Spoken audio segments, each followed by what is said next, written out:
இப்போ அந்த டைம்ல நம்ம லவ் பார்த்தீங்கன்னா நம்ம பேசுறதுக்கே தயங்குவோம்.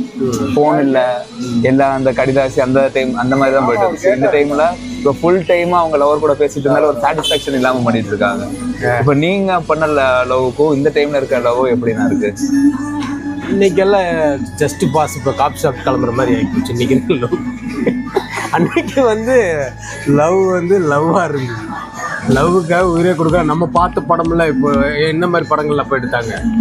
அப்போமெல்லாம் அலைகள் ஓய்வதில்லை அந்த மாதிரி படமெல்லாம் பார்க்கும்போது அந்த லவ்ஸ் கடலோர கவிதைகள் அதெல்லாம் அன்னைக்கு லவ்ஸ் அந்தளவுக்கு உயிரோட்டமாக இருந்தது. இன்னைக்கு ஜஸ்ட்டு அப்படிங்கிற மாதிரி எல்லாரையும் சொல்ல வரல, ஒரு சில இன்னைக்கெல்லாம் கேஷுவல் ஆயிடுச்சு லைஃப்ங்கிறது டைம். நீங்க எப்படியான லவ் பண்ணீங்க? உங்க லவ் எக்ஸ்பீரியன்ஸை ஷேர் பண்ண முடியுமா? இப்போ ஒரு நீங்க லவ் மேரேஜ் அடுத்த மேரேஜ் இன்னைக்கு எனக்கு ஆப்பர்ச்சுனிட்டி அவ்வளோதான் நம்மளை